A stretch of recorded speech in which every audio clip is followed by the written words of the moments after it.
Chat, what is up, everyone? It's Tuesday. We are yet again becoming tactical. Welcome back to the stream. We are doing something a little fun today for the holidays. And what I wanted to do is we'll do, it's going to be a little bit of a community discussion, but I've prepared a slideshow and talk about some absolutely unhinged ways we can fix problems in Warhammer 40K. So that's what we're gonna be. That's what we're gonna be doing. Best chance GW could do is let Necron guns actually do damage. Is that the best thing they could do? Is make Necrons good again? I don't know. Every time Necrons do damage, things get weird. So I don't. It's a whole can of worms. But with that in mind, chat, I have gone ahead and constructed a slideshow. By the way, I will probably be live after this. I think we'll do some gameplay probably. And just hang out and play some games over on the Twitchies. As always, I'll put a link to my Twitch into the chat if anybody is interested in joining me over there. Probably what we'll end up doing is playing. I don't know. We got a couple lists to play that I haven't gone through yet. We got some Saga of the Great Wolf, maybe. We got some Serpent's Brood. We got some other stuff. Anyway, let's hop in. Let's talk about some stuff. Good stuff. GW is too cowardly to buff Black Templars. Indeed, Black Templars have they've been strong for too long, and they must remain under the heel of the rest of the Space Marines.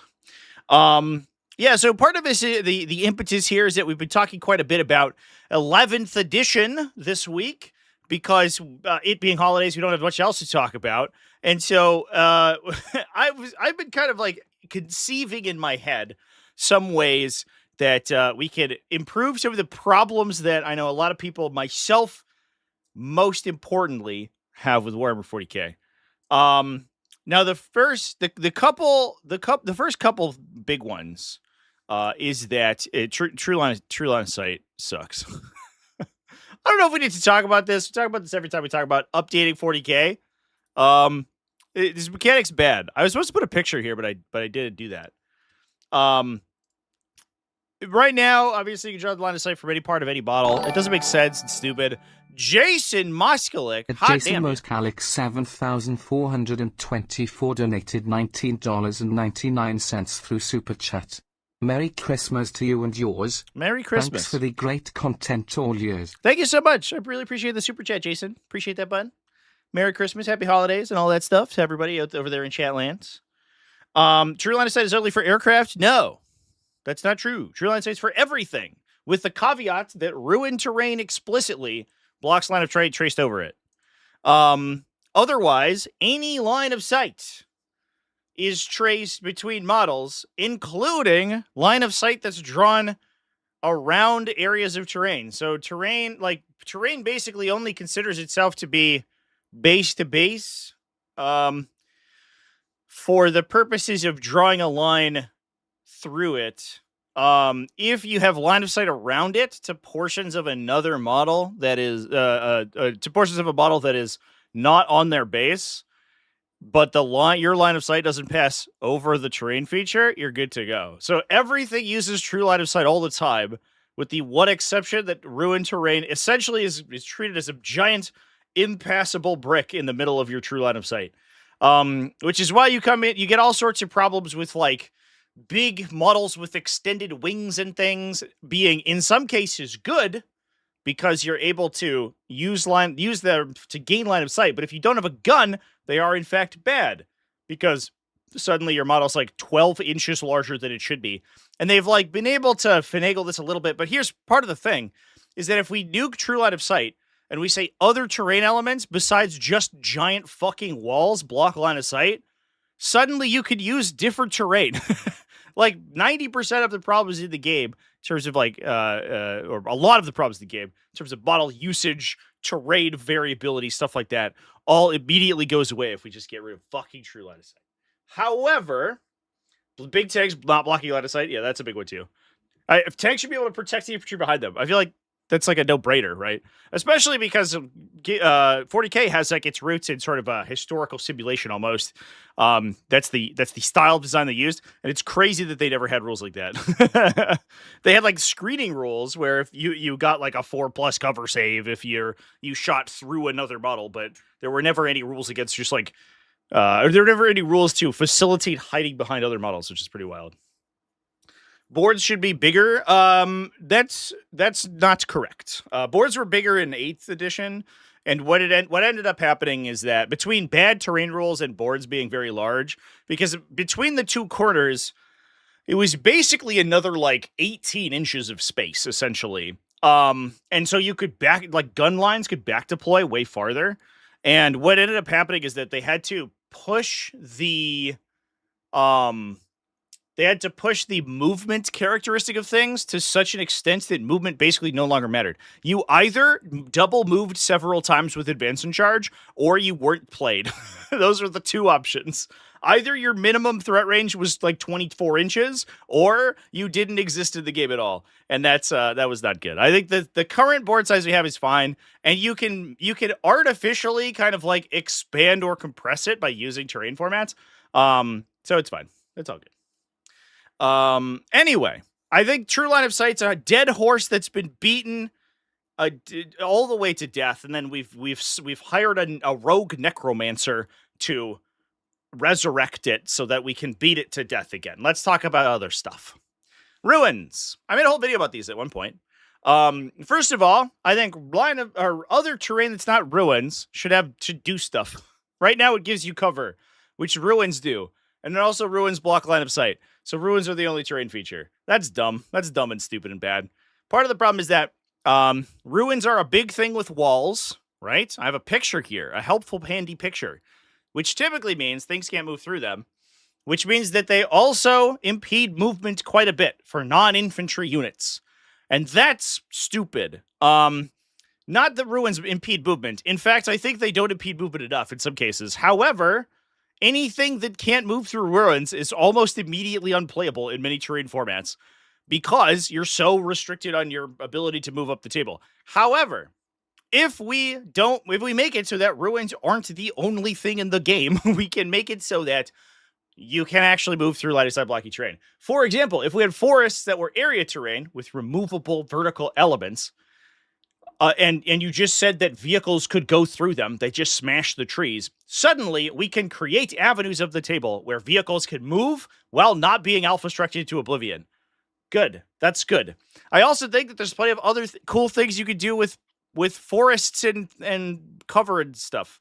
You could give things stealth. That's pretty good. You could give things lone operative while they're inside obscuring terrain, for example. If you have terrain that's good at it's easy to hide in, your units could get lone op if they're inside it. That would be pretty cool, I think. Maybe even make it contextual. They can have lone op as long as they don't attack or something. Maybe it's like an action to gain lone op. That would be kind of neat. I think that would be sweet.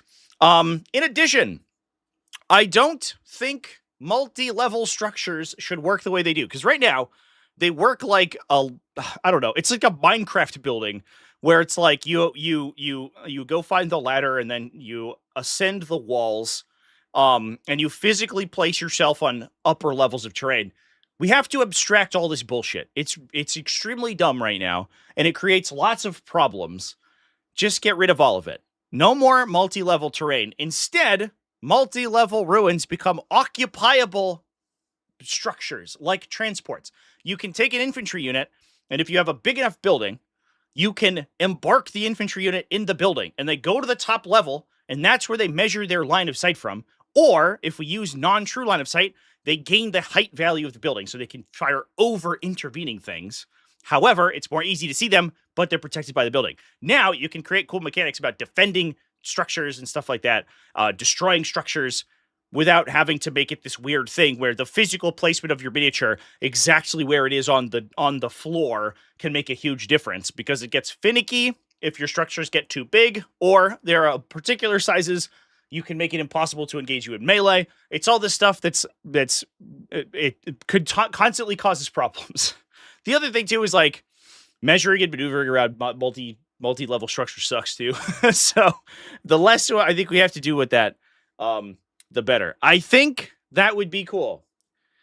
Bit like Dawn of War 2. Yeah. Exactly. That's the exact idea. And then you could also extend that to playing intact structures. And suddenly we can play intact structures without having to contort ourselves into weird, like, it's a ruin, but it's A, not ruined, and B, we have to abstract where the models sit because we can't place them inside the structure. Just say they're occupying the structure and they can fire out of it like a firing deck. But you can shoot back at them. And then if you destroy the structure, units inside takes damage, something like that. You know, you could do a lot of cool things.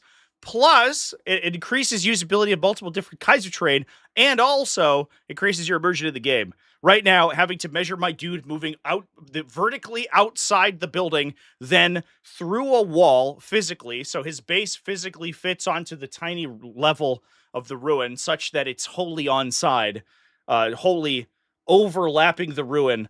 Man, it feels gamey as hell, and I don't like it.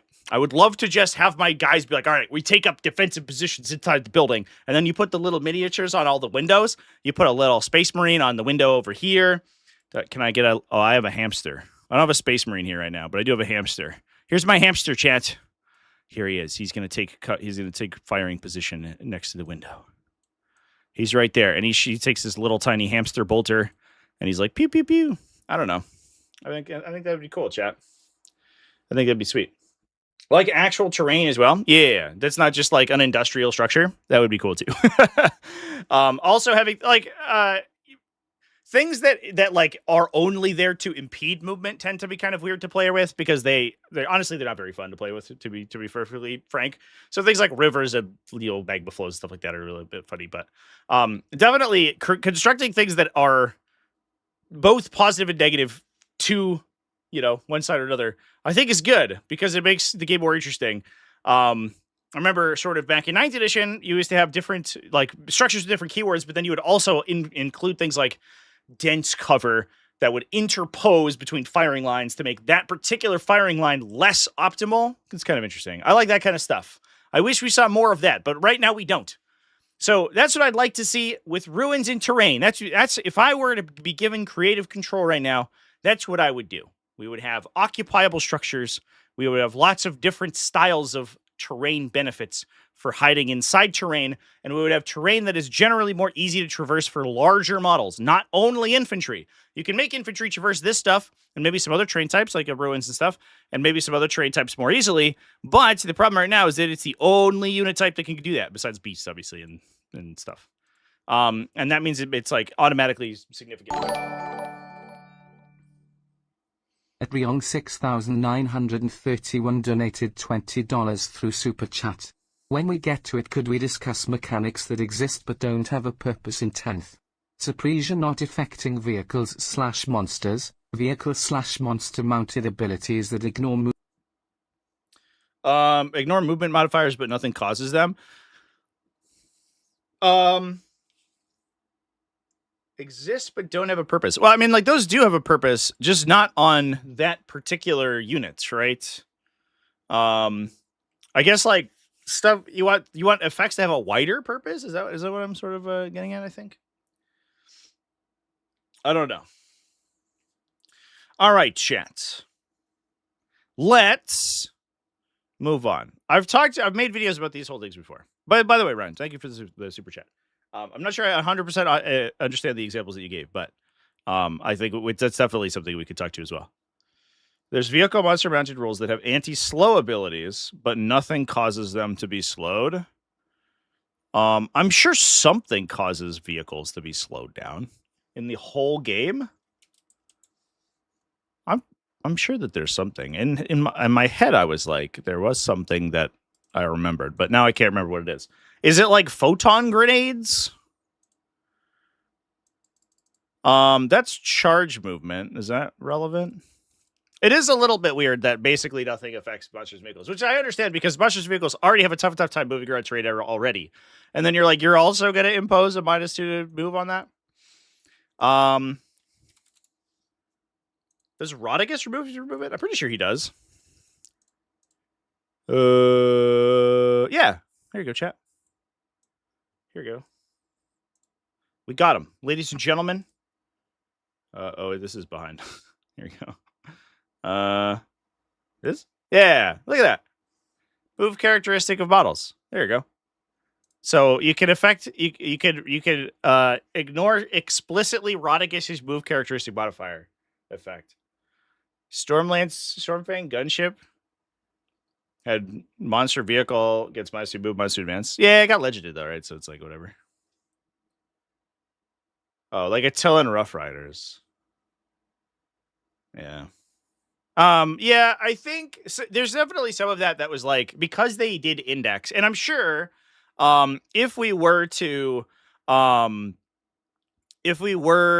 get a lot of these things updated in a new edition, because a lot of those mechanics were designed at the start of 10th edition all together in a big batch. The design team was like, oh, let's have all these mechanics, but then, then we can expand on them later. And then halfway through the edition, they were like, actually, these are broken. So we'll tone them down. But the datasheet originally had the mechanic on it, and it just sort of like kept it. I think too, the other thing too is that like I definitely felt that, and especially with like Agent of Discord effects, like the Calidus Assassin, like Reign of Confusion, used to be like, choose a stratagem, fuck over that stratagem. And there were a lot more control effects in the game at the start of the edition. Like, dude, look at fucking Night Spitters, dude. -2 move, -2 to charge, -2 you can't advance. What the fuck? There were a lot more control effects in the game, and I think the part of the idea was that, like, because the game's gonna be so reactive, you're going to be able to mess with each other's abilities a lot, and that's going to be like part of the interaction of the game. And then they realized that nobody likes that, and it actually sucks. So part of it, I think, was that they introduced a lot of these like interactive like abilities that fuck over your opponent. And then as the design of the edition evolved, they ended up sort of like phasing those out, because it actually turns out no one has a good time when that happens. Except for the control player, that one guy and the one person in like 10 who's like, I just like playing control until my opponent can't charge. And honestly, I think that's a positive direction for the game. As much as like suppression and pinning and all that stuff is like probably kind of realistic. Yeah, as a game mechanic, it's atrocious. It sucks. No one likes it. I want to move my guys and do stuff with them. Stop shooting them with a concussion round that makes the movement 1. This is annoying. I want to use my models. And so I don't know. I'm not unhappy about the direction that the game's going in, where it has less of that kind of like non-interactive effects. That's my 2 cents anyway. What if Battleshock interacted with army rules more? Like how Guard can't benefit from orders. Death Guard Battleshock no longer has contagion. Necrons can't reanimate. I could see that for sure. What I would prefer to see, and this was a rumor actually at the beginning, before the edition launched, which was never materialized, which made everyone sad. But what I would love to see is Battleshock having alternative effects based on your army rule. So some armies could be debuffed from it. Some are like demons got to do this right now, right? Demons heal when they pass Battleshock, but you could also have an army that like heals when they fail Battleshock, or like when they become Battleshock, they either lose access to something but gain access to something else. I don't know. What if a Battleshocked guard unit couldn't receive orders, but you could call it artillery strikes on its own position, like that kind of thing, right? It's like that would be kind of cool. That's neither here nor there, though. I don't have any explicit ideas about that, but I think it would be interesting. I think it would be interesting. Charging did it right. Oh, the Changeling did it right. Excuse me. Indeed. Changeling did it right. We had to roll well to make the effects work. I don't know about that. I think the Changeling being able to go point -1 to hit at someone's cool. The Changeling being able to go up and then like battle shock and fuck over an entire unit randomly sucks. That sucks really bad. I actually don't think that's a very good design at all. Space Wolf Battle Shocks gets +2 attacks, but must target the closest available. Yeah, exactly. Like Tyranids used to do that, where Tyranids, it was if you were not in Synapse range, you would revert to instinctive behavior, and it would tell you what your unit did. You were required to do specific things, just like move into cover, charge the nearest enemy unit. It would be interesting if they did more, if they expanded on that more. But obviously, that's very convoluted. I don't hate the current Battle Shock mechanics. I wish that there was more ways to like utilize Battle Shock as we talked about this a little bit with our previous talking about Beyond Nightmare Hunt. 6,931 donated $5 through Super Chat. I would love to see more struts and enhancements care about synapse, or being used in the command phase. Yeah, I think if Synapse was like it was previously in 9th edition, 9th edition Tyranid Codex, good. What a shocker. But like in 9th edition, the Synapse was like a requirement to get a bunch of your buffs, basically. Like your army rolls turned off when you didn't have them. But the difference was that you could use it as a chain to chain your buffs out. I think that would be interesting. I like that it in the situations where Synapse is it's twofold, right? If you're in Synapse, you get a bonus, but if you're out of Synapse, you don't get any benefits. I think is interesting, right? The way it works currently is like having basically your whole army roll tied to Synapse, where the only time you ever have an army ability is when you're in Synapse. It's like, okay. So I don't know. It feels like the problem is that the core. It doesn't feel like Synapse is like being in Synapse outside of the Battle Shock stuff. It doesn't feel like being in Synapse is a bonus. It feels like it's a tax on your army ability. But I think that's because they're Tyranid. Man, you fucking got me at Tyranids. I see your plan, Ryan. Can we talk about Tyranids? The problem is that their data sheets are so atrociously bad that they have to be in Synapse to be good. If their data sheets were mediocre to begin with, or mid, but then got good in Synapse, and suddenly we have to be in Synapse, and then we get a huge buff if we do. Right now, it's like, hey, we use Synapse to make your data sheets reasonable, so it is what it is. Yeah, the synaptic imperatives are really good for sure. That was a very good example of like what I mean. How it's like if you are in Synapse, you can gain these army-wide abilities, and you gain army-wide abilities by taking Synapse creatures, so they're twofold incentivized to take them. The problem that I did have with that mechanic in 9th, though, is that it incentivized you to take only Synapse creatures and not take the other stuff. I think it would what should happen is like for effects like that, and I don't want to say it's Synapse only, but like for effects like that, maybe the effect should be increased on units that don't already have their own like built-in abilities like that.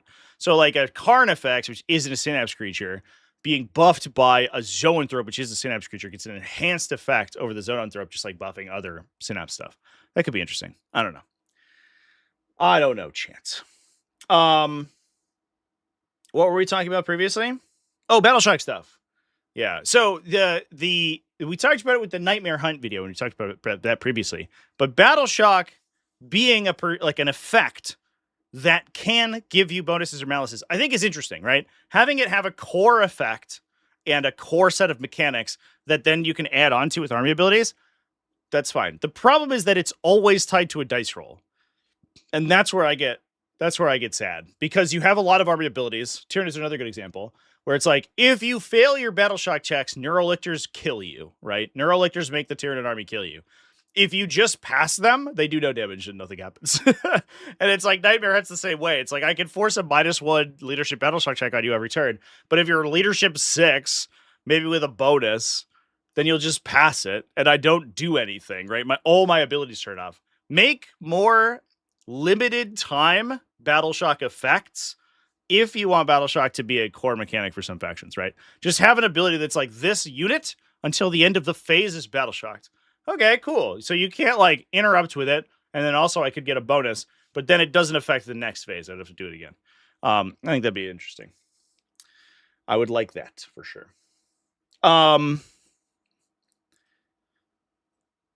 Yeah, gotta love enhancements that require a dice roll to do anything. Yeah.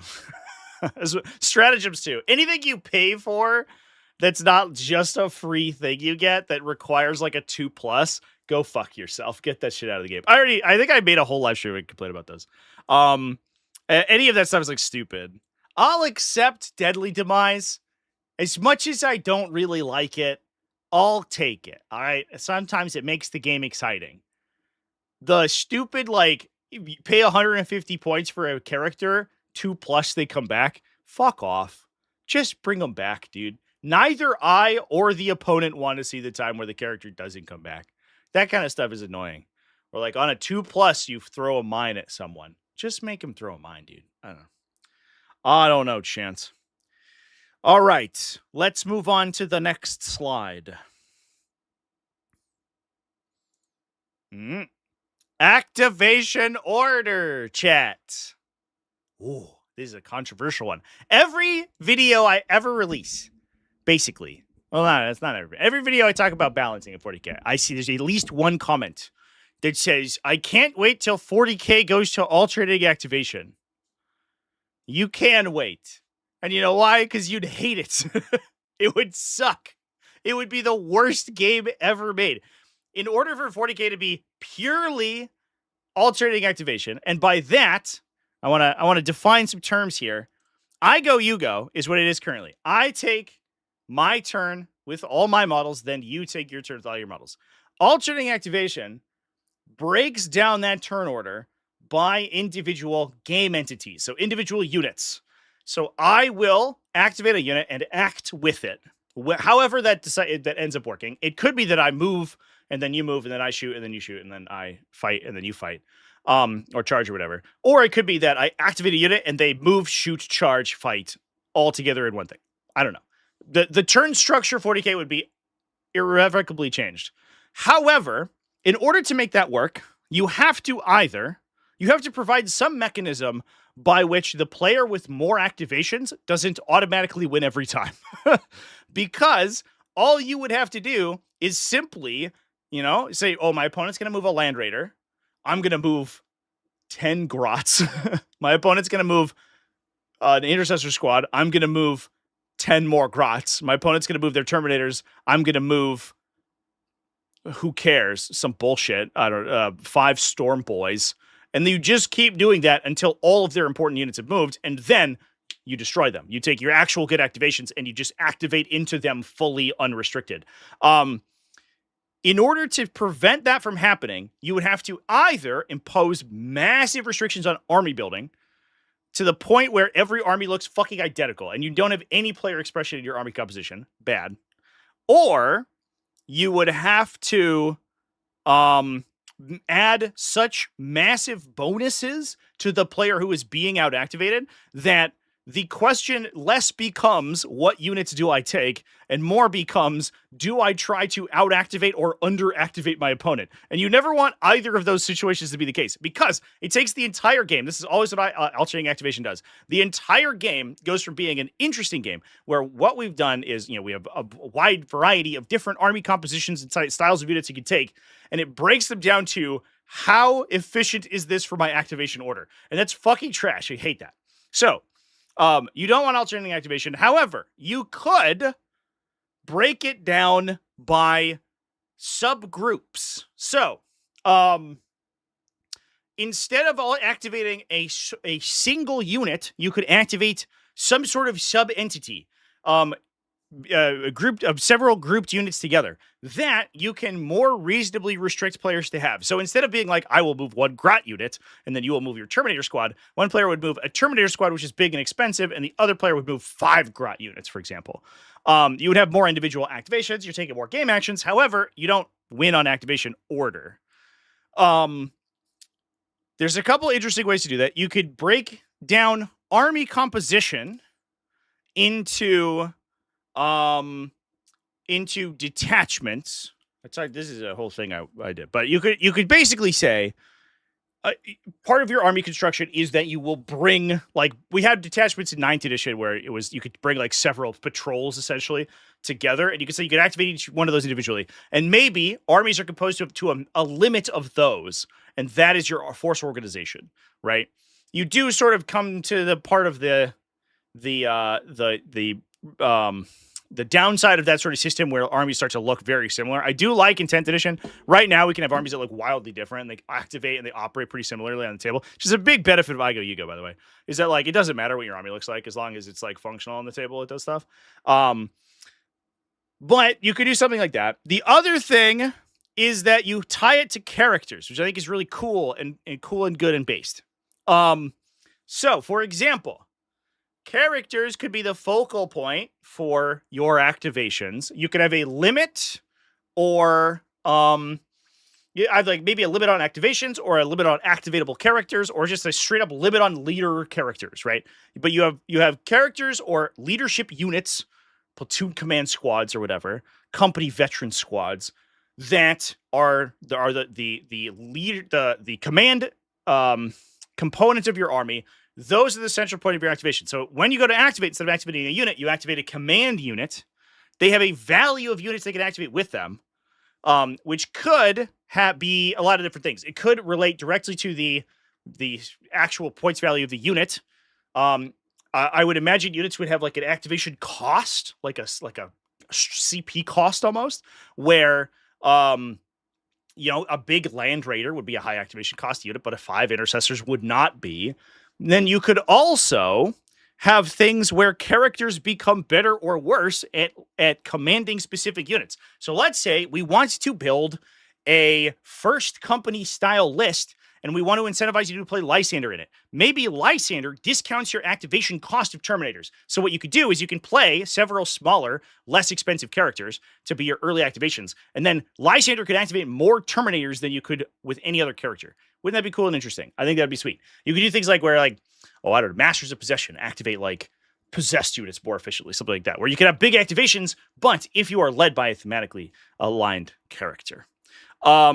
It does a lot to differentiate leaders from just fucking dudes with sticks. And you can even have this like be broken down on a data sheet where I have a Space Marine captain. If I play the rifle and sword Space Marine captain, the one that no one has ever played in their life, like, did you know a Space Marine captain could just be like a dude with a gun? Nobody do that because you always play with a Thunderhammer or a Power Fist, right? You're going to play melee beater Space Marine captains. However, if you constructed a leadership-focused captain, you could have him with a larger command value. So you could have a character that's either good individually, good at fighting, or a character that's good at commanding other units. And then suddenly, instead of having one Space Marine captain loadout, which everyone takes all the time, and one Space Marine captain loadout that's stupid and doesn't have a reason to exist, now both of them actually do things, which would be neat, chat. So that's my idea. That's what I think. War Machine still, I go, you go, but you do all actions of the unit. Yeah, that's how I imagine it would have to work. Either you do it with all your units or you go through like 40k phases with the activated units if you're activating multiple at a time.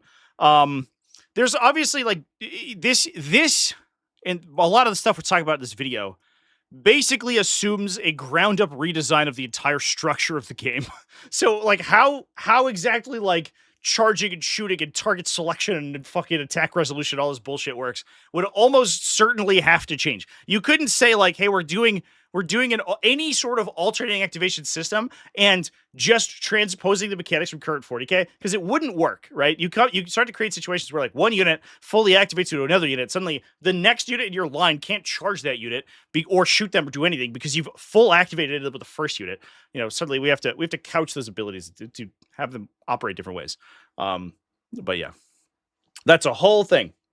The Phobos captain can spare 3 unit activations. Dude, the Phobos captain's like he was the number one on my mind because he's so stupid. There was one build in 9th edition where sometimes you saw a Phobos captain because you can grab a picture of this guy. Because there was a sniper build with him that you could play. And that was like the one time you ever played him, was that you could take like basically like a precision gun that was like 4 flat damage. And you were like, okay, maybe if a stupid, like dumb character, like in the metagame where guardsman's good and they expose their character, I could kill them with this guy. That was like the one time he was useful. But otherwise, he's a character. He takes up like your character slot. He costs as much as a character. He doesn't attach to any combat units, and he has no combat effectiveness on his own. The only thing he does is like redeploy your infantry, which is like fine, I guess. But like, imagine if we could construct a situation where this guy actually did stuff, right? Realistically, if we kept the same situation, I am complaining a little bit about a data sheet that's bad. Realistically, what we should want for this guy is for him to have like some sort of army support effect. They tried it this edition where he could redeploy infantry. I think they might have eroded him because he was so bad and unplayed that I think does he redeploy everything now? I don't remember. It's been a million years since I've seen a Phobos captain on the table. No, it's still infantry. It used to be scout or Phobos, right? In Index. I was like, okay, cool, man. I guess he doesn't even have load operative. You can't even play him as a load op guy. So he's just worse than a combi lieutenant. Like, come on, G-Dub. Give me a combi lieutenant or Phobos captain that's actually reasonable. But realistically, he should have some sort of army support effects beyond like this stuff. You know, if he was like a command point generator or something like that, like a stratagem discount aura or something like Gilliman, or I don't know, gave you some sort of buff. Reroll ones to hit. He targets an enemy and you get reroll ones to wound against it or something. That'd be something. But no, he doesn't do anything. He has a strength 4 AP 1 damage melee attack. And a 2 damage carbine. Sick. And he costs 70 points. He's comparable in cost to like an actual Smash Captain, but he has a 1 damage melee attack. Oh, okay. Cool.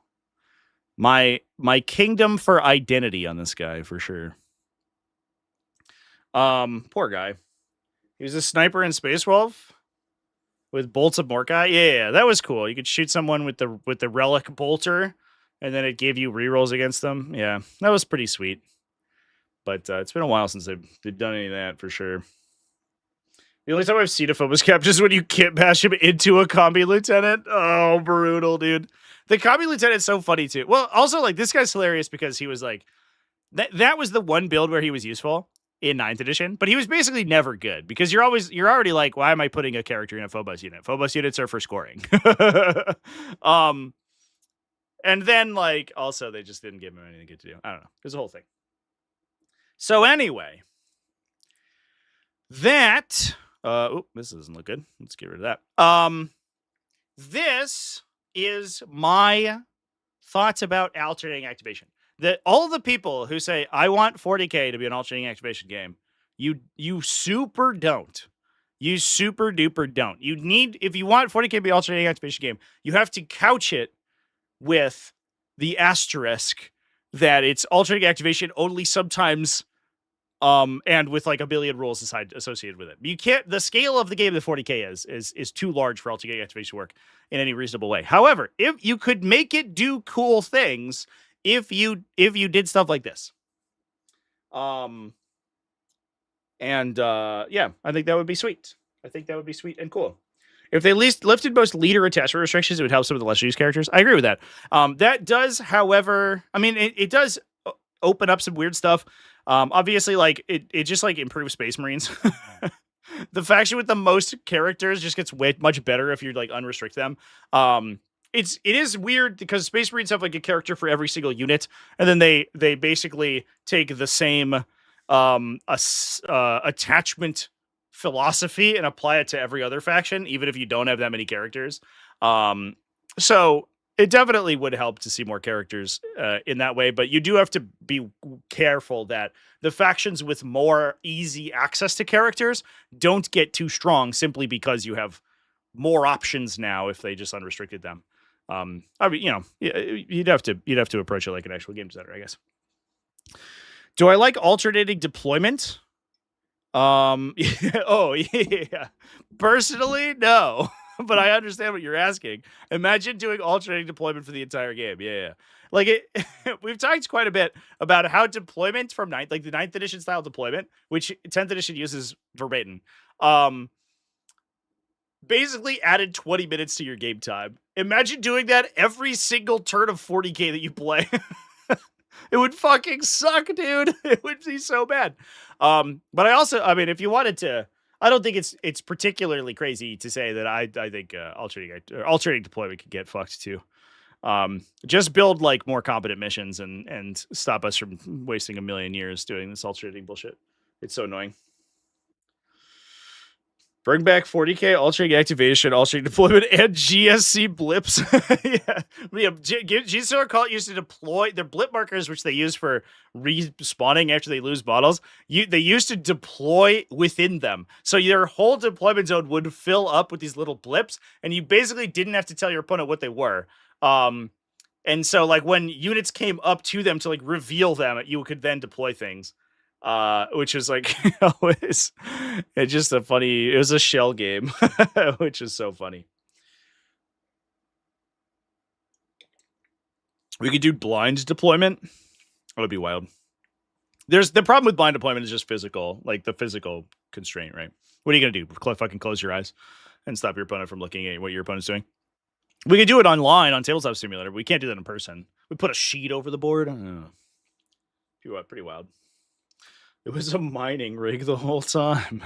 It was a what's the name of the mining thing? It's not a Sacristan Forge Shrine. That's the like Imperial Knight thing. It was the drill, the seismic drill or whatever. Tectonic frag drill or something. I can't remember. That was cool. That was a cool terrain piece.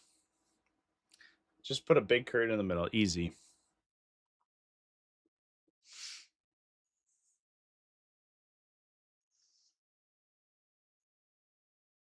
Tectonic frag drill. Nice.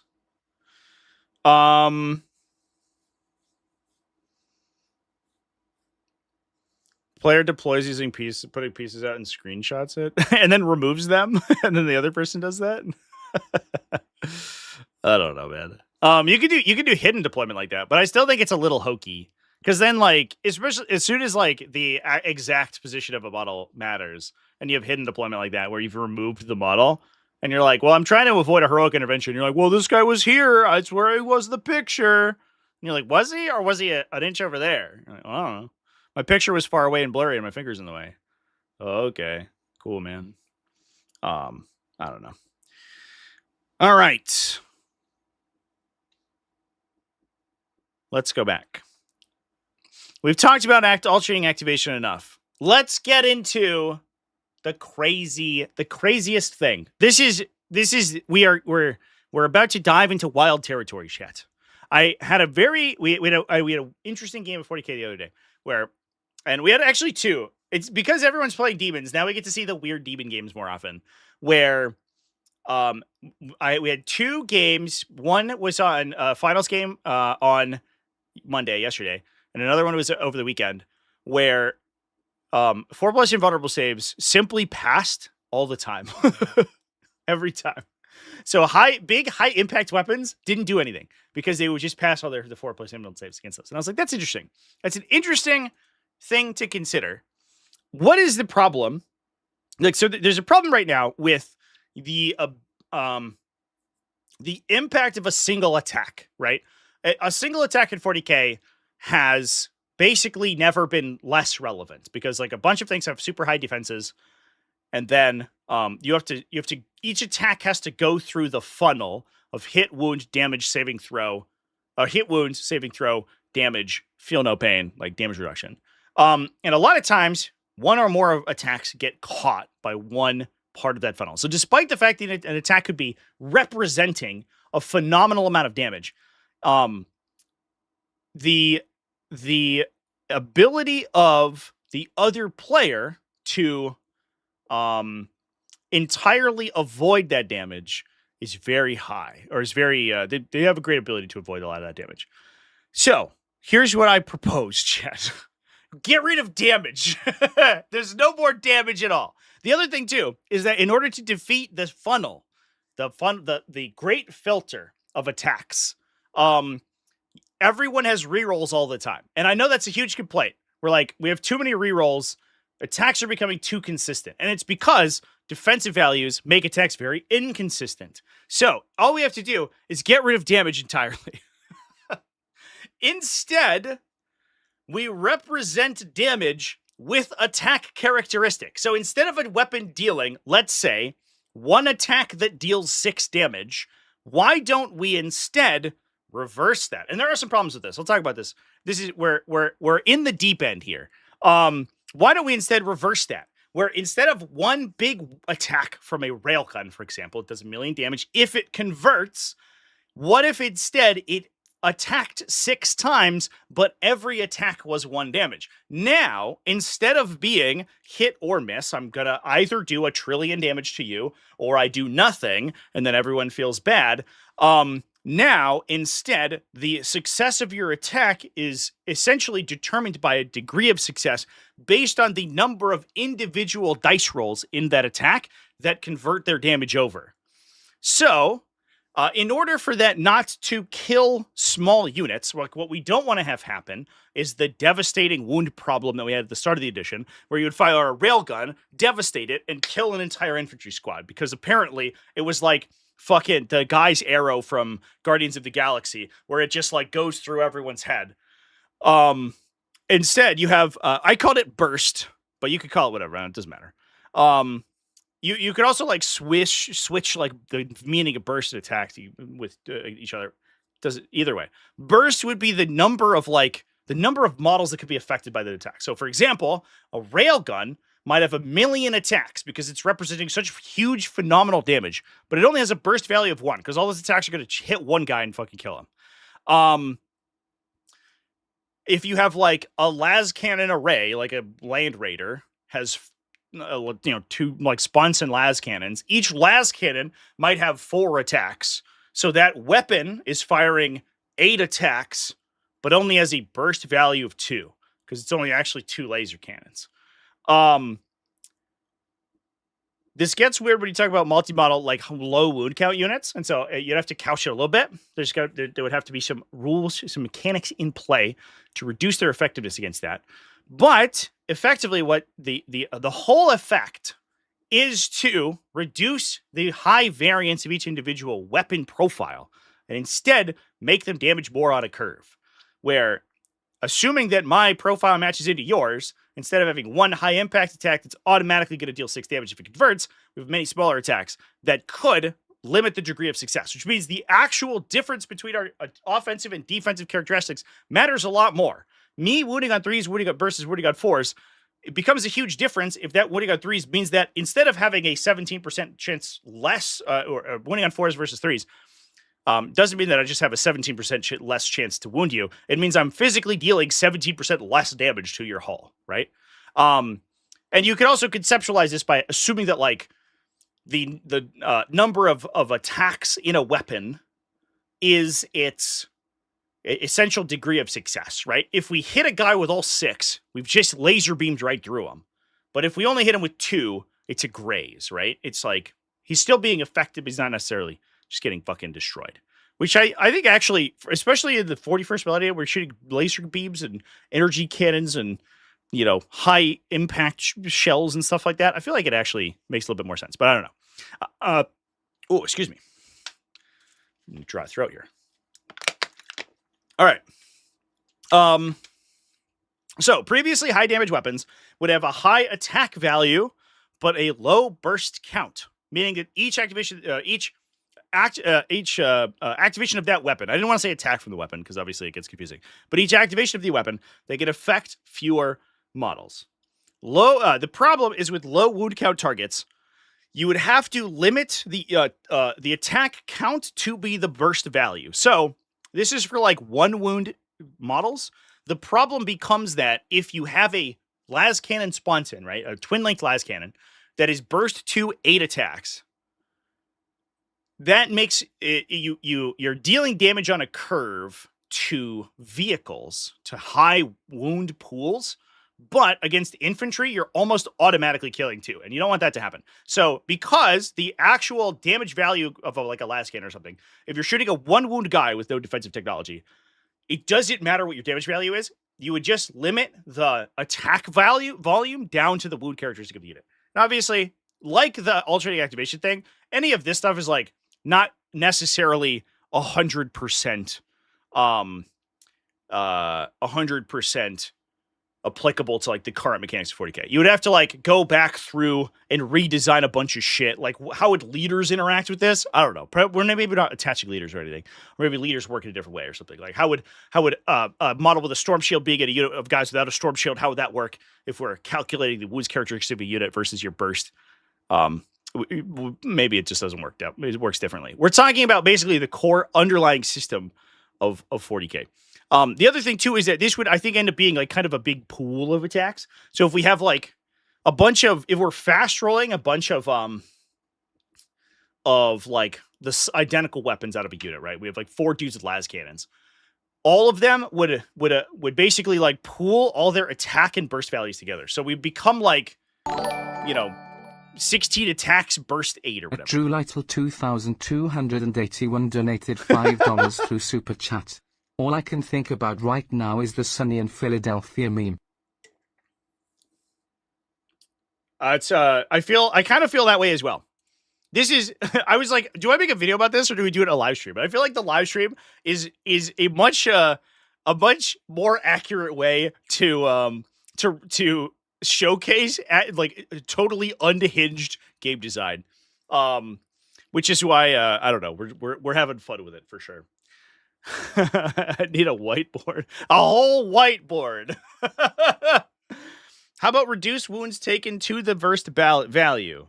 A big ass las cannon should get all 8 chances to smoke a guardsman. So the problem is that like,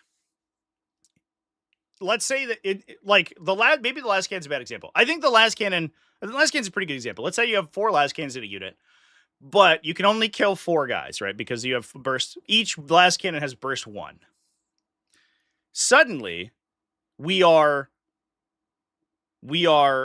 laser beaming 16 shots or whatever, the attack volume of a las cannon is into a 1 wound unit to get 4 wounds. And if you're like 3s into 2s, you will almost 100%, assuming that like the attack and damage charts don't change.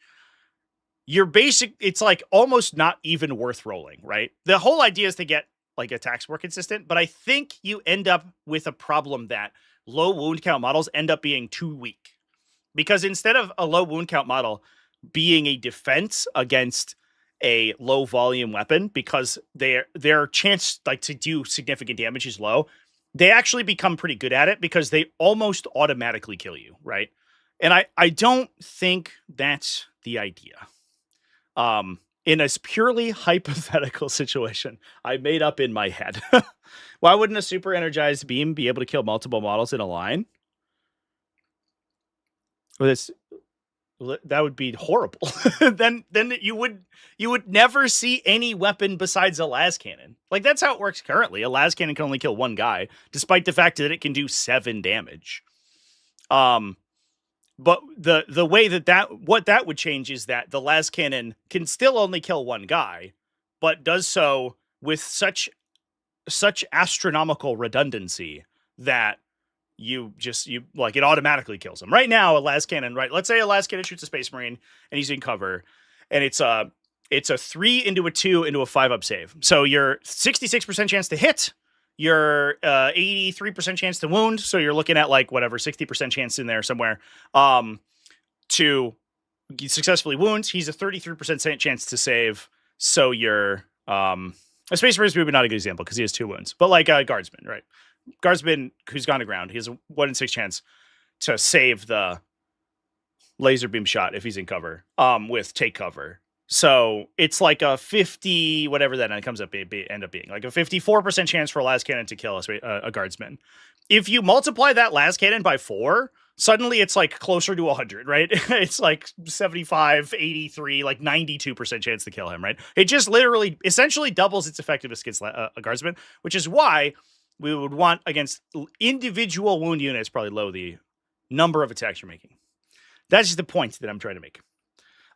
The tough part is that there are some weapon profiles that get adversely affected. I even have a pros and a cons slide here. The cons, obviously, there are some mechanics that would have to be redefined. Feel no pain, damage characteristics, stuff like that. Damage reduction effects. Oops.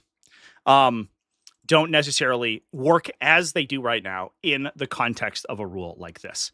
In addition, low wound count units are probably suffer in this system because, so like stuff like 1 to 2 wound infantry, for example, against high, like once you're 3+ wounds, I don't think it really like meaningfully changes that much. However, if you are very low wounds count, like I mentioned before, a lot of weapons just become better against you. I don't know how much you would need. However, there are benefits. The other thing too is that it takes longer to roll them. Oh, thank you for the super chat. At Peaches Fee Destroyer 483 donated $5 through super chat. I know how we fix the game. We bring Lehman Russ back riding on top of a Lehman Russ driven by Lucas the Trikester just fixes all the problems, I'm sure. Lucas the Trikester is the Lehman Russ. Does it have 3 treads if Lucas the Trikester is involved? It's got like 1 in the front and 2 in the back, and then Lehman Russ is like he's leaning back and he's riding it like a Harley. 100% that would be sweet. I think that I don't know. It feels like Lehman Russ is coming next edition, chat. I'd kind of be surprised if we didn't get a Lehman Russ. I don't know. It feels like the next guy. That's the vibe I'm getting, chat. Lucas the Trikester is an orc. He's a fucking Death Killer War Trike.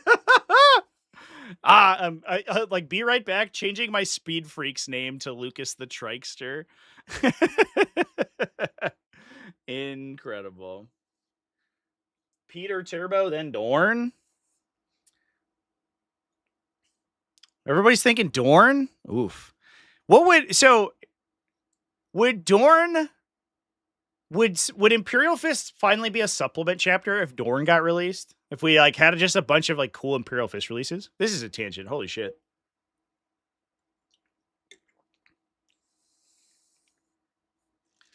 Rogaldorn comes back, but he's a wolfen. That would be funny. Dorn would be, man, it would be wild to have like Codex Space Marines with 2 Primarchs in the thing. But it would be cool if Imperial Fist got like an actual supplement to the point that they were like a real faction, because they felt like not a real faction for like 10 years, dude.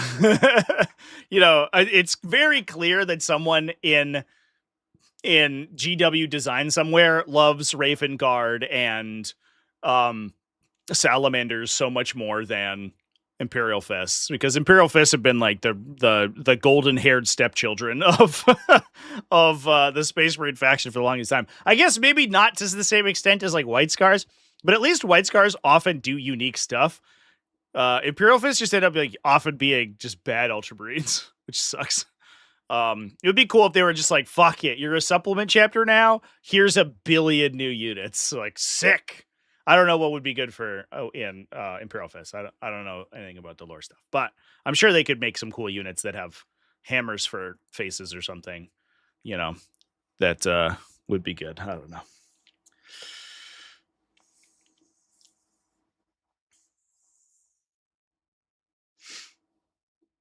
The siege guy and the defenses guy both come back in addition where you have sweeping changes to terrain. That would be cool. You know that they wouldn't design terrain around sieges, though.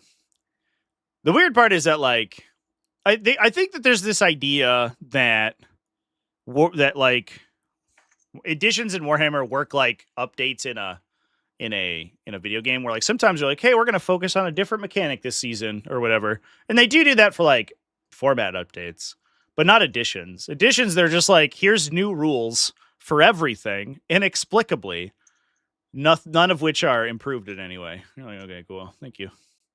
I don't know. The purpose of additions of 40K is always it hasn't eluded me. It's very clear that it's to sell another core rulebook, justify the sale of an additional core rulebook and a starter set. But I don't know. It feels like they are neither progressively updating the game to make the mechanics better, nor are they dramatically changing the game to highlight new and different types of units. They just change things like randomly. It would be cool if they were like, guys, this edition of 40K is set in a castle, and all the games are castles now. Next edition will be forests. And you're like, okay, well, that's something. No, they don't do that. I don't know. It's a whole thing. All right. Yeah, so back to the original discussion. The other thing that I think this does is because the purpose, the reason I was discussing, sort of having this discussion, is that I think if we have the damage curves more kind of representative of the if the damage curves are a little bit more mathematical, right? Instead of being super duper swingy one way or another, right? Right now they're very Boolean for low volume weapons. Either you do everything or you do nothing. Which requires elimination of parts of that attack funnel. So we go, some of our attacks are going to miss, some of our attacks are going to fail, some of our attacks are going to be saved. However, we basically need to remove the first two layers in order for a single las cannon to be effective, which means everyone has to get rerolls all the time. If the las cannon instead very consistently converts, say, 50% of its attacks through those first two funnels, suddenly you don't need all these rerolls. So the idea is that we are dramatically reducing the entire system's reliance on rerolls. Because I think that rerolls are important in the current instance of 40k because the system is so inconsistent that you need to artificially introduce consistency to it to make the game fun to play at all, rather than just big literal gambling. However, if we increase dice pools, we don't need rerolls as much. However, the downside obviously is that we're basically like baking in a lot of that rerolling into rolling more dice to begin with. So it does probably reduce if your like whole army's rerolling for some like rerolling hits for some reason, it probably reduces your actual activation count for dice rolls. But I don't think it would like speed up the game that much because you are rolling dramatically more dice on a lot of weapon profiles. So anyway, chat, I also think too that there's probably a argument to be made that higher volume, even if the attacks are low impact for low strength weapons. So like, heavy bolters are a good example where it's just like this weapon doesn't do that much because it's like perfectly statted not to kill anything. However, if we attack it, it increases attack volume, so it's doing consistently 1 to 2 damage more often. I actually think that like high volume heavy bolter attacks and stuff like get a lot more interesting. If a heavy bolter's like 7 attacks burst 3, and suddenly you're like, oh, okay, like the chances that I get 1 or 2 of these through versus the chances that I get 1 of 3 through in the previous system is actually much higher. So that is my insane, unhinged Warhammer 40k repair presentation. Those were all of the things, the shower thoughts that I had about the game. I am confident that literally none of these will ever take place. And obviously they would all need a lot of design and development work in order to be constructed into something that is remotely a game. But those were my thoughts, which I think were fun.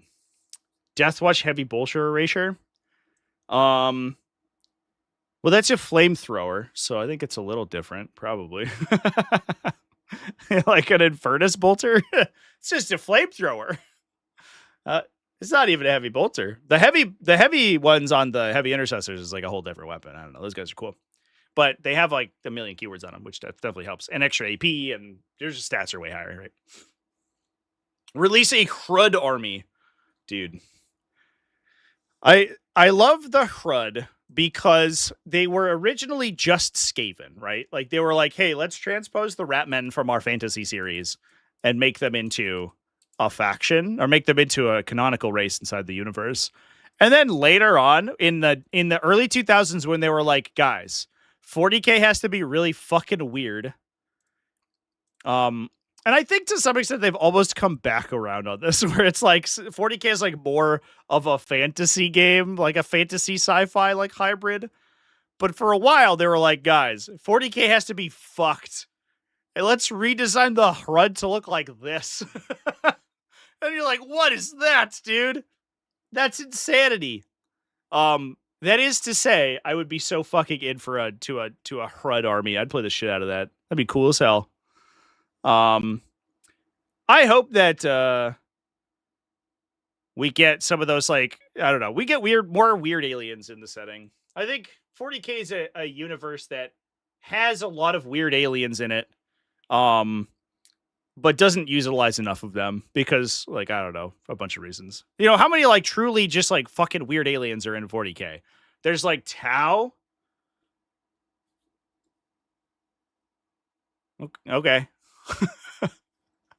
Everyone else is either a trope, you know, it's Tyranids. Oh, okay, it's a xenomorph from Aliens. Or it's a fantasy race, like an orc or an elf. Every faction is like that. We just need more weird aliens, dude. Like a Votan's just a dwarf. I don't know, man. The Psyker Water Bear, the Nikasar, that would be cool. That'd be cool as hell. Necron's more Egyptian than Thousand Suns. Yeah, Necrons have always been, I don't know. I like Necrons conceptually. Like, I like Necrons, but they, like, the fact that Necrons are like Xenos is like, okay, are they? Because it's a fucking human skeleton right there. That's like, I guess technically you're an alien. And they at one point we're like, well, we'll give them, like, their robots are bugs. All their robots are big bugs. And you're like, all right, I guess so. But, like, really? That's just a fucking guy. That's just the Terminator from Terminator.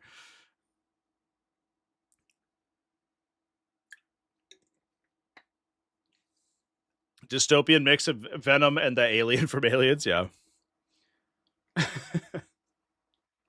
Yeah, but there's like a million of those. Like Zotes, bring Zotes back as a faction, that'd be fucking sick. There's they made those like weird mushroom people at one point that have art. There's I guess yeah. There's like an ape guy inside the core rulebook. We need more of this shit. Once we're done re-releasing Chaos Legions, right? We can do Imperial Fists. We can do Iron Warriors. After that's done, give us a weird fucking bizarre alien. That'd be cool as hell. How about Space Elves riding dinosaurs? I mean, that's like fine, right? I do love dinosaurs. As a huge fan of dinosaurs, because I am mentally like 11. I'm into dinosaurs. Jakaro weaponsmiths. A whole different faction of Jakaro. But like Jakaro they're just orangutans. Like, we gotta get weirder with it, dude. You have to expand your mind. This is my favorite. Oh, I closed my chat. Sorry. This is probably one of my favorite images in all of 40K, and I show it off as much as I can. But look at this fucking thing, dude. It's such a masterpiece of weird bullshit. What's this? Why is there a sphere? Oh, excuse me, chat. Wrong scene. Why is there a sphere here? I don't know. Who's this guy? Oh, he's probably an alien from Stellaris. Why does he have a little friend who's also like a tumor and 5 arms? Oh, that's because he's cool. Who is this dude? He's a little gremlin with a bolter. He's from, I don't know, Chronicles of Riddick. This is a Volkite armed fungus. These are canonical, by the way. These just exist. That guy's just an orc. Where are they at? Give me some of those. That'd be sick as hell. That's all I'm saying. You want to fix 40K? That's the way to fix 40K. Give me the Volkite fungus. Suddenly we would be in a much better spot, I think, as a game.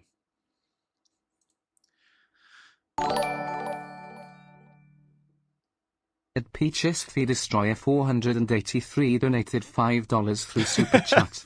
Instead of more Xenos, how's about we just get whole Peaches' long fangs with 5 heavy weapons and a Terminator leader back and make heavy bolters great. All right. I'm going to level with you, chat. As someone who occasionally plays Space Wolves, I do miss the Long Fang Doom Squad. But I also fucking hate the Long Fang Doom Squad because it's just a unit we have already. Why is it special?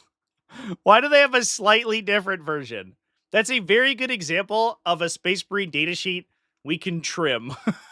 Is the Long Fang Squad, and I know all the Space Wolf players are grabbing their axes and they're ready to shout like Vilka Fedrica like rush at me, but like it's just a Devastator squad, bro.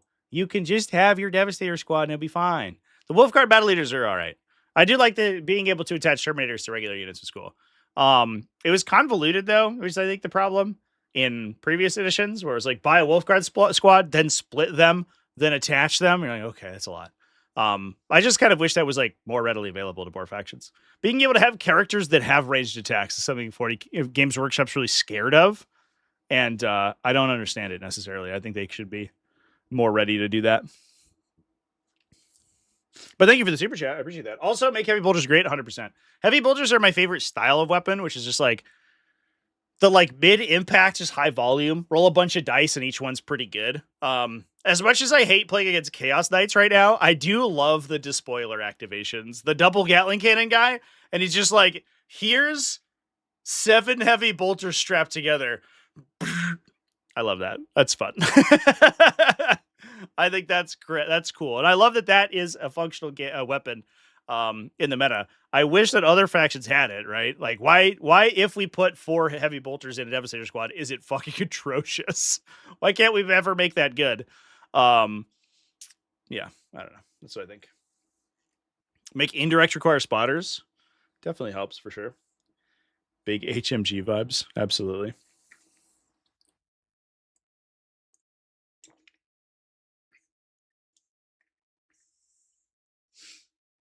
Want so much to add up to fix the sanity. If the system was to introduce 2d6 saves, we can sway away from mandatory invulns. Do I get that wrong? Yeah, so the problem with 2d6 saves, anything that requires multiple dice to resolve, in response to a single attack, and which is like the way that saves, work in current 40k, right? One attack gets one save. Immediately you can't fast dice roll them anymore, which like slows the game down quite a bit. Because let's say like, I have a 2d6 save, and you hand me 20 bolter rounds.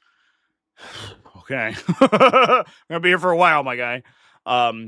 So you would have to, if you wanted to increase granularity in terms of the your save characteristics, you'd have to expand the facings of the dice rather than adding more dice into each individual save. Which I don't think Games Workshop is. I think Games Workshop is reticent to do, because what they don't want to do is make you require more dice, right? It's a barrier to entry, which they don't like. Everyone's got dice like D6s somewhere in their house, so they can play 40k. But no one has like D12s unless they play D&D or something.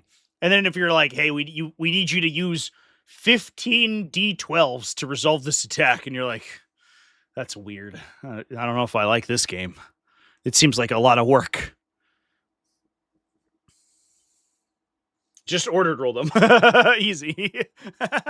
Just listen. You just grab all the dice, you put them on the mat, and then you click the button to make them roll in twos.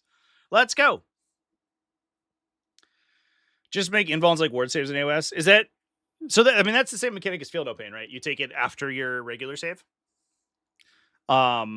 Which you could do. And honestly, like invulnerable saves functioning in that way makes a split system where you like each weapon activation is split into multiple attacks. Makes it I guess it actually doesn't really change its function, to be honest, because like each point of damage is going to be saved in some way.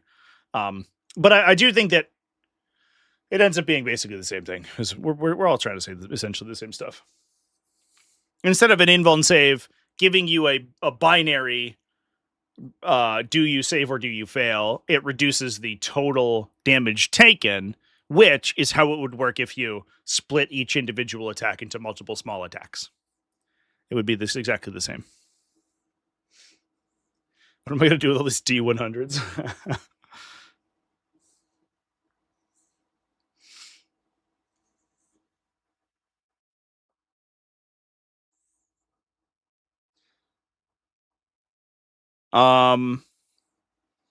What Would like a return to structured force orgs. That's always interesting.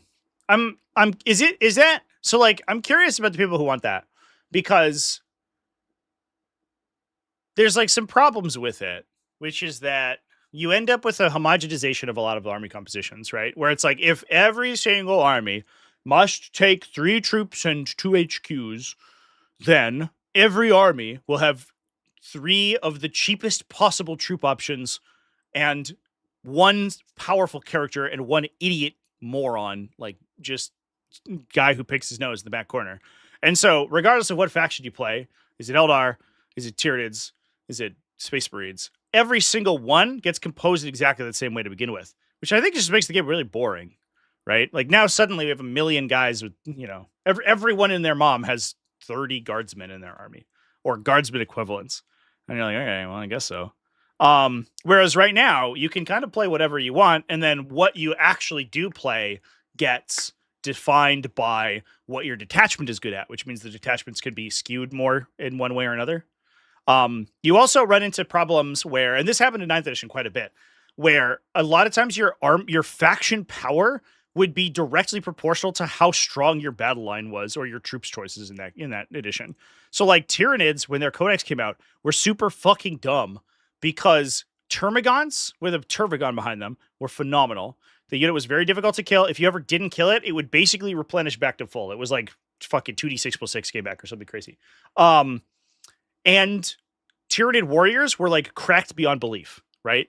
And so immediately that faction's like, we don't have to worry about the force organization chart because we already have it covered. Whereas you go down to like, I don't know, what's a good example?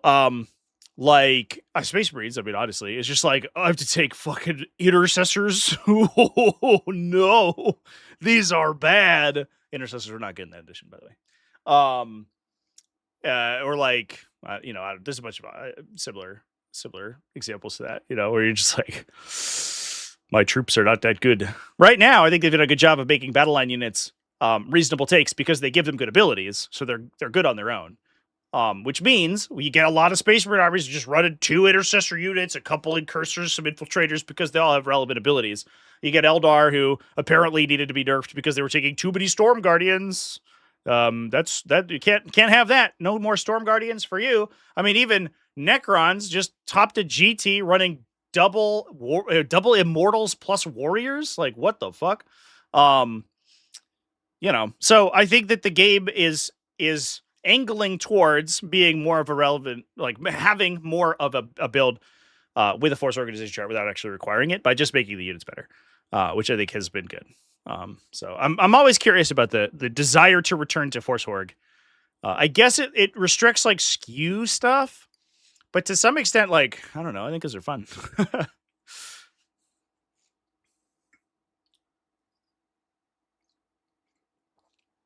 Force org based on detachments could be fun. I mean, I guess so. If like detachments made different things battle line, I could see it potentially.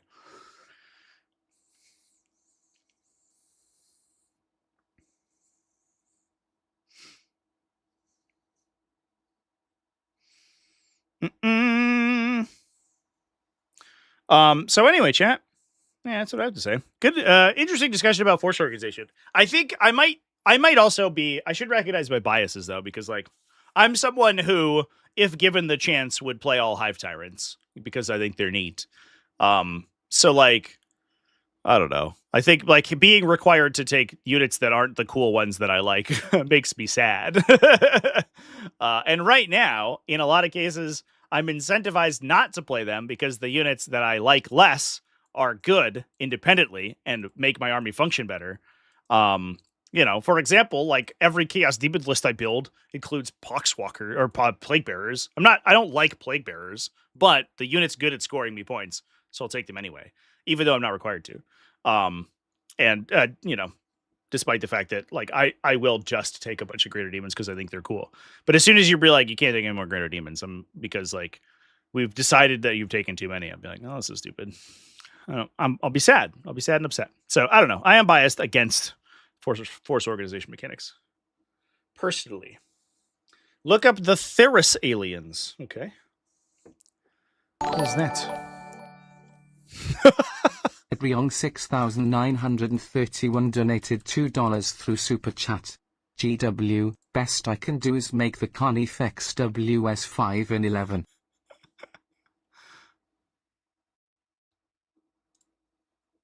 Let's go. Weapon skill 5 card effects. Man, that's so sad, too. I was talking to a friend of mine who doesn't play 40k anymore.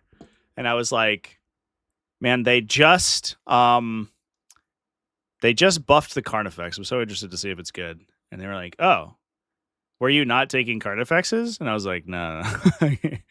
They were fucking atrocious. And he was like, what do you mean? They're like the poster boy of the whole faction. I was like, right? It's crazy. They've been on like 2 or 3 codex covers. Like, why is this unit that was used to be like an actual, just a phenomenal, like, recognizable portrait from 40k? Why is it so bad? I'm trying to find this Theorist alien thing, chat. Is it a 40k thing? Oh, it is. It's not. Oh, okay. Okay. I found it. For some reason, it was taking me to like an unrelated fandom. On Google here. We'll wait for 10 hours for Lexicandum to load. Man, there's a lot of artwork about these guys. Can we see this? Will this show up?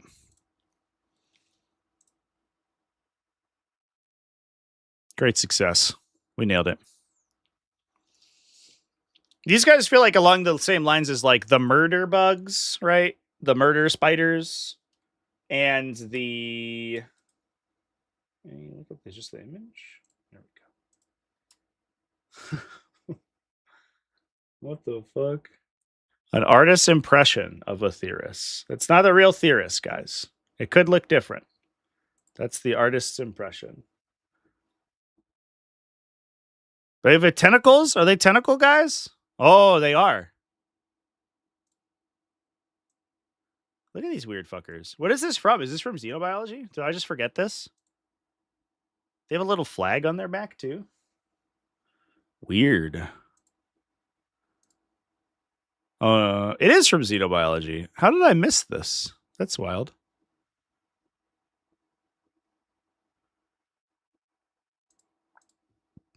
But if we, like, 40k has so much lore behind it. I bet if we go to, like, the minor alien species tab on Lexicanum, there's going to be a million cool fucking things there.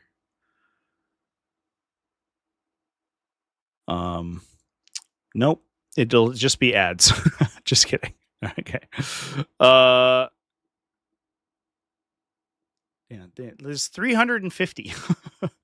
This has 350 pages in it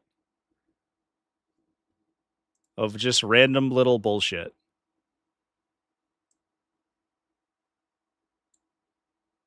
No, I don't even know what any of these are. Grovian Fiends, Hadris Skin Weavers.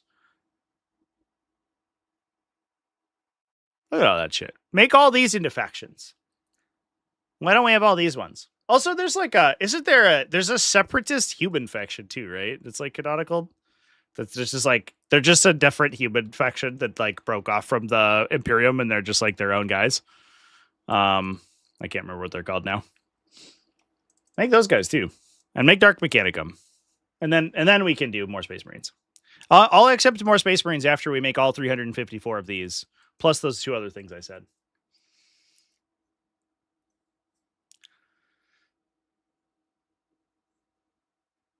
Isn't it Votan? No, it's different. It's like post Votan. It's just like a separate human like government. I don't know. I don't remember the name. Votan were like tens of thousands of years ago, like 20,000 years ago, and then they just like constructed their own society. This is like more recent stuff.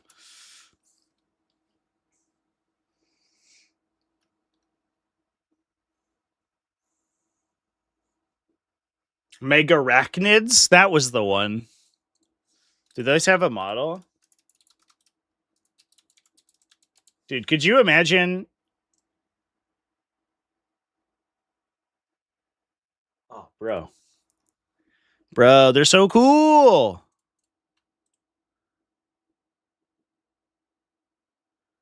grab the picture. Look at these fuckers. I mean, that's just a Tyranid, to be fair. In fairness, just a Tyranid. But we could do different Tyranids. I don't know. I like this guy. Is this a Chaos one? Oh, they all look different. Yeah, different artist renditions, I guess.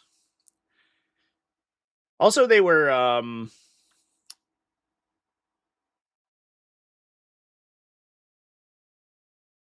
what the fuck?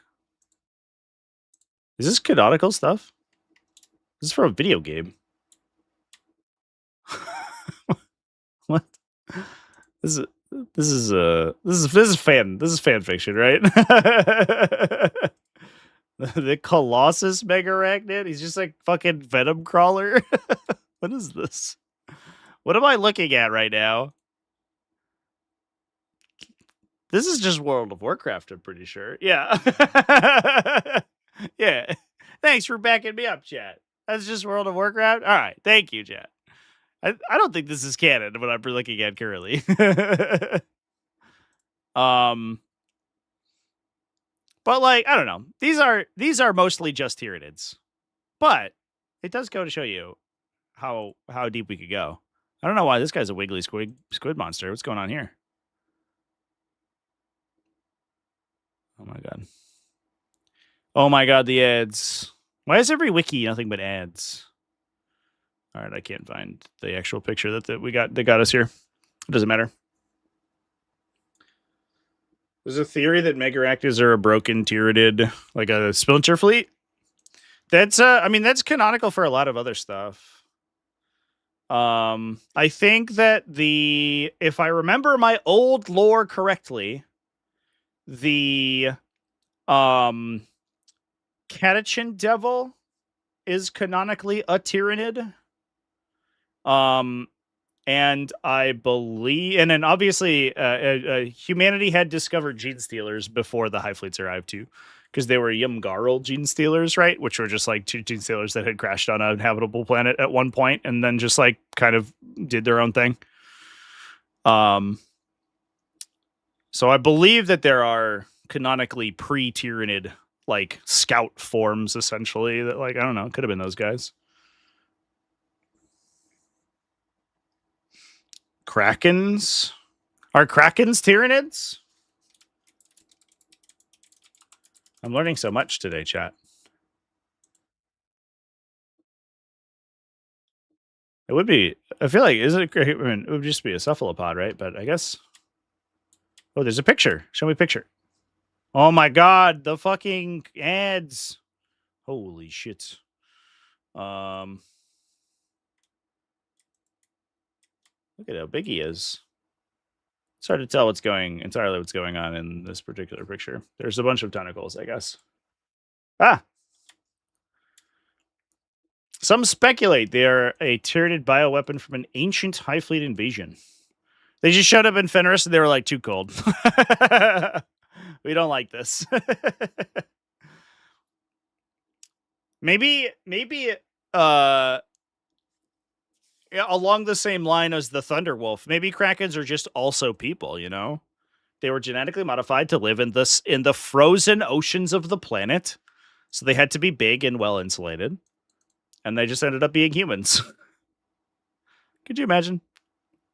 The finest frost blades are harvested from ice, tempered inside the belly of a kraken. That doesn't seem like a very efficient way of manufacturing weaponry. I mean, perfectly honest with you, I don't know. Arjak Rockfist defended the Iron Isles. Is he a Game of Thrones now? From 1,000 kraken spawn. Of course he did. Now he would die to, I don't know, some random bullshit. Although he is good. He would hit a bunch of them with a hammer really hard.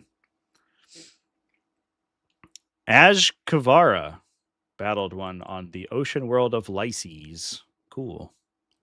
All right, good to know. Hellfrost Weblers all over the place. Yeah, I guess when you make like a power sword, but it's cold instead of hot, it's like, how's that work? Oh, Hellforce. Come on. I really, I mean, Hellfrost weapons were all from like the 5th edition, sort of like Disneyfication of the faction, right? Where like everyone's a wolf now, and they were like, well, they're from the ice planets, so they have to have an ice weapon. They call frost weapons. Doesn't they have a lore page here? Chainsword? No, I guess I'll go fuck myself. Weird. Frost weapons, so underutilized that they or underexplained. They don't even have an entry on Lexicanum. Isn't the lore now that everything about Fetters is just because of Siege? I don't know. Maybe. Who knows? Good demons would be interesting. Yeah, they do exist, right? That's what Saints and the Legion of the Damned are. That would be cool. That would be another acceptable release. We have 354 minor alien species to release. We want to release those guys I talked about, but I forget the name of. Dark Mechanicum. I would also accept Legion of the Damned. That's all right. And then we can do New Space Marines. But Games Workshop has to do those first. We have like 400 armies to go through before we get to the more Space Marines. All right, chat. We're getting to elemental damage types. That would fix the game. Absolutely. Absolutely. Interax or Splinter Humans from Horus Heresy. Yeah, that was Horus Heresy, though. This was like... Now it's going to fucking eat me alive. Let's see, like... So we just see, like, factions. It's going to eat me alive. I don't know what this... I don't know what the... what the name of the faction is. Can I see minor factions? Is that a thing? No. Okay. I think I'm dead here. I think I'm dead in the water on this one.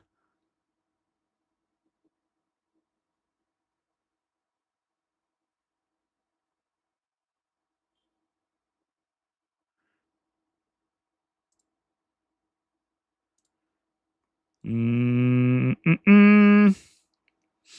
I don't even know where I would begin to look, to be honest, Chance. On the wiki here. That's okay. That's okay. All right, chat. I'm going to go ahead and hop off here. I think this was a good talk. We talked quite a bit about redesigning 40K for fun and profit, and we all had a great time. Those are my random ideas. I don't know if they're good, but they were mine. I think I'm going to probably play a game in a little bit here over on the Twitchies. So you can check me out over there. Here's a link. And I'll see you, I don't know, give me an hour or so to get all set up, and then I'll be over there. So thanks, everyone, for hanging out with me here, and then I'll see you over there in a little bit. Cheers, everyone. Severian Dominant. That's the one, chat. Oh, my gosh. Oh, Severin Dominant. Excuse me. Okay. I'm glad we got there before the end of the thing. That's the one. You're so right, Chant. Thank you. Look, they're like different. They got different armor and stuff. Isn't that cool? I think they're mostly just Astro Militarum, but they got their own thing going on. That's neat. You can make it a sub-faction. And they have to fight the Imperium, and then they also have to fight like random other stuff, because it's a big group of planets, right? It's like if Ultramar had like seceded, right? There's a bunch of different planets, and then they gotta fight everyone, and they have like their they have like their own creed and stuff. Pretty cool. I don't know. That's pretty sweet. Thank you so much, Tristity 8901, for recognizing what I was talking about.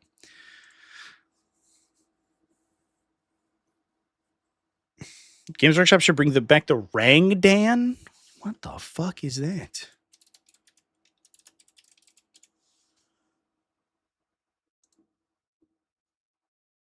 The Rangda. A hostile alien species. Oh, they're just bad guys. Okay. All right. Well, Less known about them, I guess. Yeah. Bring back all this stuff. Make spindle drones a faction. You know what I'm saying? That's all I'm saying. Cool. All right, chat. Well, that's it for me. Thanks everyone for chilling, and I'll see you over on Twitchies later. Cheers, everyone.